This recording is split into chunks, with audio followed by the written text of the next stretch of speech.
en los últimos días el ministro de Salud, Guillermo Alfonso Jaramillo, ha venido siendo cuestionado severamente porque al parecer estaría utilizando recursos de esa cartera para acciones publicitarias y más aún para campañas que no tienen nada que ver con el servicio de esta cartera, sino para promocionar su nombre y otras actividades propias del proselitismo criollo, digámoslo así.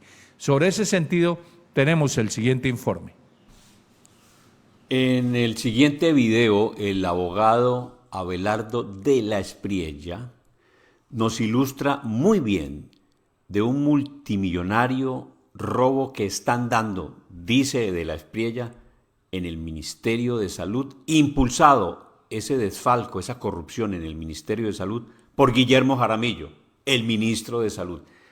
Escuchen con atención este video para que entendamos por qué el gobierno Petro ya pasó y sigue pasando y pasará a la historia como el gobierno más corrupto de Colombia. Pues bien, ahora voy a denunciar el mismo modus operandi, pero con otros protagonistas, el ministro de Salud actual y las collas del régimen, los representantes a la Cámara que se vendieron a Petro para aprobarle, entre otras, su nefasta reforma a la salud. Los hechos son los siguientes, queridos compatriotas. En el mes de agosto del año 2023, después de la caída de la ministra de Salud de entonces, la nefasta Carolina Corcho, entre otras cosas porque su trabajo con el Congreso tenía a la cacareada reforma a la salud de Petro sin acuerdo para salir adelante en la Cámara de Representantes. Y ya bajo la dirección del actual ministro, nefasto también, Guillermo Alfonso Jaramillo, se dieron los primeros pasos ocultos para conseguir los votos de los representantes a la Cámara. Para ello, el día 2 de agosto del año pasado, aquí están viendo el oficio en pantalla, el ministro de Salud solicitó a la directora de presupuesto del Ministerio de Hacienda, Claudia Marcela Numa, el traslado de 1 billón de pesos del presupuesto fijado para el aseguramiento del sistema de salud a infraestructura y atención de población vulnerable. Valga decir que previamente el Ministerio de Hacienda ya se había negado a atender dicha solicitud también hecha por el Ministerio, argumentando la supuesta gran vulneración del derecho a la salud de la población en regiones tales como La Guajira, el Pacífico, la Amazonía, la Orinoquía y otros territorios urbanos y rurales. Es decir, el gobierno criminal de Petro, al ver hundida su reforma, después de haber estado detenido el proceso de discusión y aprobación entre mayo y agosto del 2023, ya bajo el mando de uno de los más leales lugartenientes del régimen, Guillermo Alfonso Jaramillo, abordó a las collas de la Cámara para comprar sus conciencias.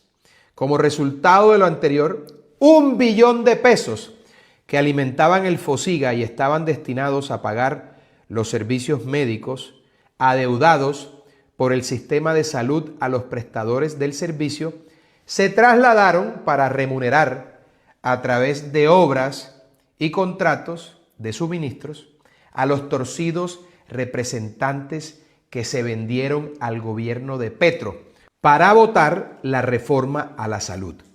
En septiembre del mismo año empezó a surtir efecto el Protervo Plan, en oficio remitido por el secretario general del Ministerio de Salud, Gonzalo Parra González. Aquí lo ven ustedes en pantalla, el mencionado oficio, porque esto es con pruebas. Otra vez la ya mencionada doctora Numa, directora de presupuesto en el Ministerio de Hacienda. Sí, la misma doctora Numa, ojalá hablara un día. Se pide autorizar un movimiento presupuestal para ejecutar 1.2 billones de pesos en el Ministerio de Salud para comprar buques, aparatos médicos y quirúrgicos, aparatos ortésicos y protésicos.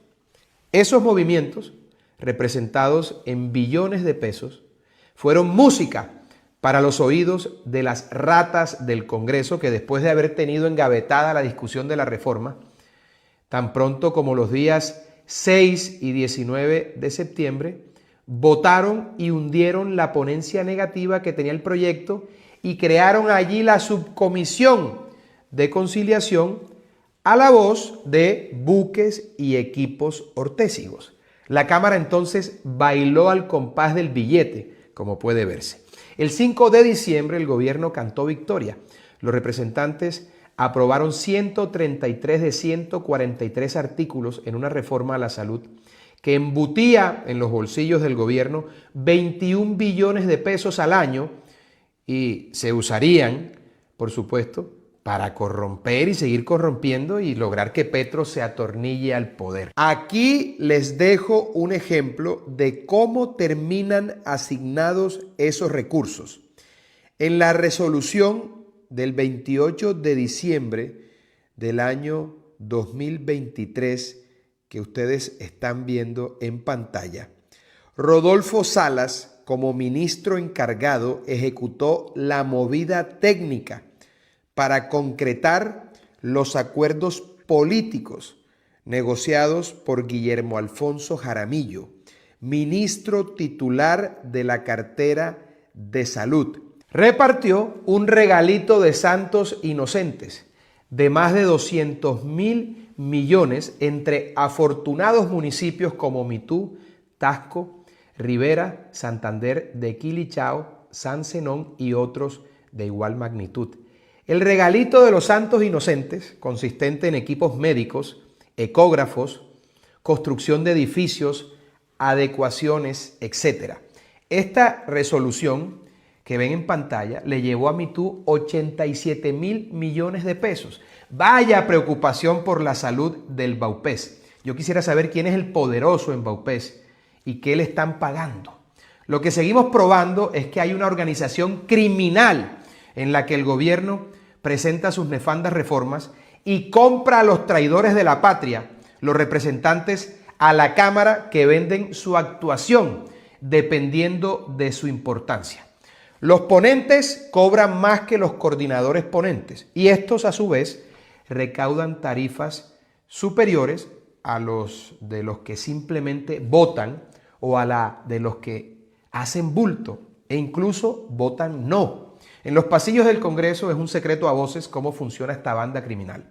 Las agendas de los enlaces del ministerio en el Congreso, las entradas de los congresistas seleccionados como negociadores de ese torcido a las oficinas del ministerio, las reuniones en el Hotel Tequendama, el papel de los miembros de confianza de las UTL, de los protagonistas de este crimen abominable, hablarían por sí solas si hubiese voluntad para investigar los hechos, pero parece ser que no la hay.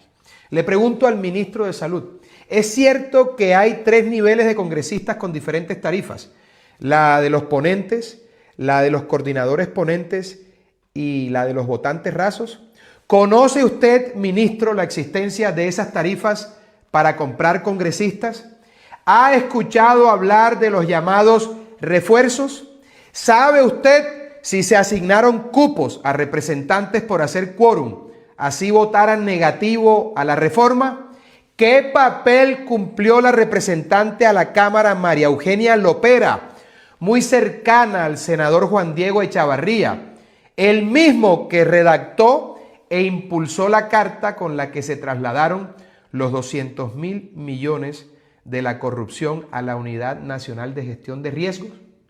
¿No se le hace extraño, señor ministro, que se haya utilizado el mismo modus operandi en el Ministerio de Salud que en la Unidad Nacional de Gestión de Riesgos? Es decir, trasladar recursos de difícil contratación a otros de fácil corrupción en momentos claves de las reformas, tanto en Senado como en Cámara.